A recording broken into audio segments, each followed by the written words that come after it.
This is KLAS-TV, Channel 8.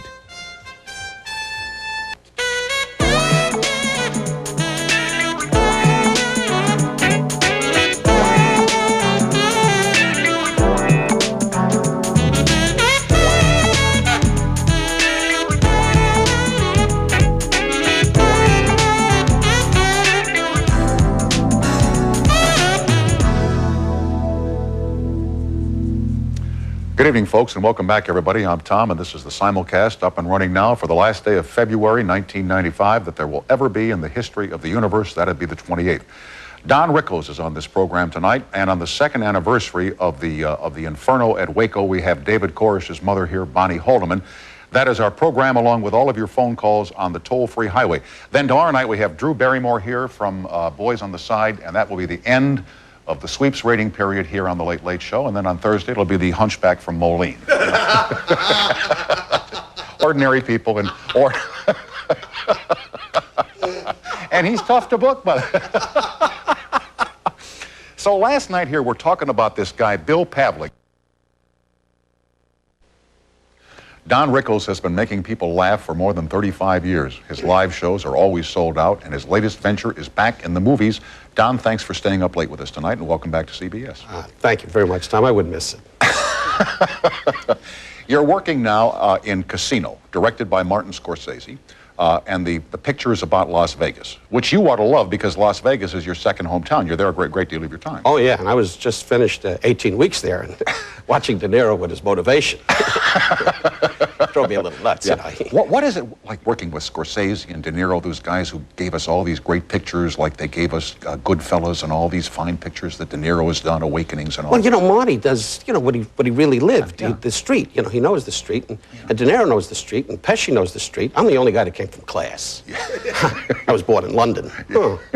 But no, and these guys, and he gets that feeling, and Marty is very, very, very conscientious and knows exactly what he wants. And he made me feel like $1 million. I mean, in this movie, I figure my Academy Award speech should run about 20 minutes. Right. You know, in all due fairness, you know, and a lot of waving at the premiere. But it was exciting to work with those guys, especially, you know, when you see De Niro and you realize the impact he has on the screen, you know. We have lunch together, you know, it's like being alone.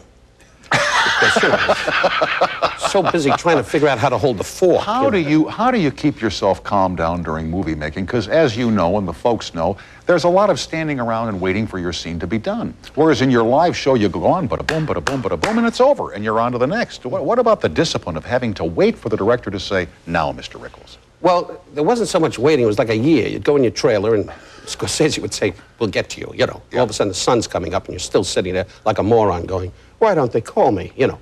But it's a lot of waiting, but it's a lot of anxiety, too, because, you know, when you get on that screen and you're standing next to De Niro and Sharon Stone, by the way, who's very pretty, but yes, she is. Both of us, you know, we're a little too old for her. Yeah, I don't know about you, but... No, I am, I know. Yeah. But you know, my leg kept going up. I don't know. My leg was always normal. All of a sudden, I'd talk to her and the leg would dance. I'm happily married, but right. I would leave my wife. But that's a joke, sweetheart, if you're listening. She don't listen. She sleeps face down in the pillow, you know. One of those, you know. Yeah.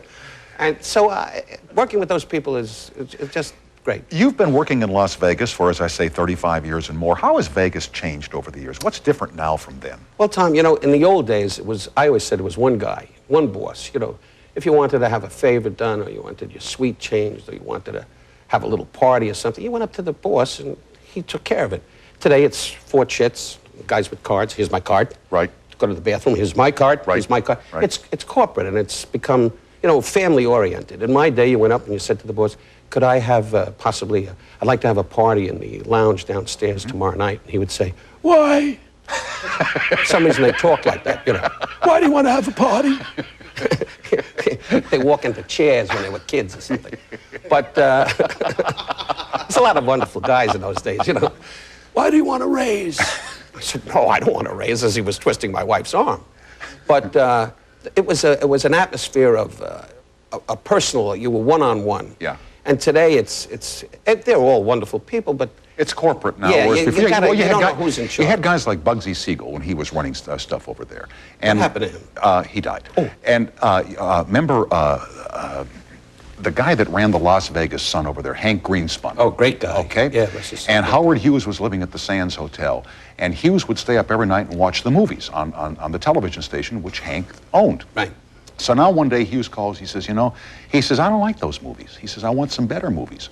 And Greenspun says, Howard, we don't have the money to buy those movies. He says, geez, I'll get you any movies you want. So now they put on the movies that Hughes liked, and every night he's calling again saying, he finally bought the television station. Yep. But you had guys over there that, like you say, they could get stuff done. They didn't have to go to a committee meeting to get stuff done. Absolutely. And today it's I work at the MGM in July, I've been there before at the Hollywood Theater, but to go down, for example, my suite to the elevator was like a 3/4 of a mile, I put on shorts and sneakers, did a track meet down to the elevator. It's massive. Just the whole town, everything around, all the rides and the kids. The kids are great. They keep running into you, Yeah, I know. I thought I was Kareem Abdul-Jabbar, boom, I went, watch it, And all of a sudden my voice got high with these kids running into me. But it's all family now, and it's a whole different ballgame. Which is fine, but it's totally different from what it was when you started out there. I have no complaints about it, except that I miss the old, you don't like to go in the past. Of course not. I miss the old time stuff, Let me ask you about another picture that you're in, that your voice is in, called Toy Story. Yeah. Animation, and you're in it, and Tom Hanks and a bunch of others. Yeah, Tom Hanks and Tim Allen, yeah. And what is Toy Story? Well, it's the first time with computers. They do it, it's not animation, it's computers. Mm-hmm. And they came down, I was down at my beach place, and this director came down, John, and he said, listen, Don, we'd like to, hear your voice. I said, for what? What do I need this for with a voice? And all of a sudden, this thing is going to be like Lion King. It's supposed to be sensational.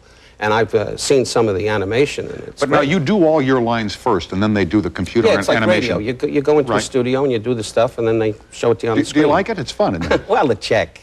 Yeah, I know. But isn't it fun just doing your voice and having that be, it's your whole embodiment is your voice? Fun is being home on the couch.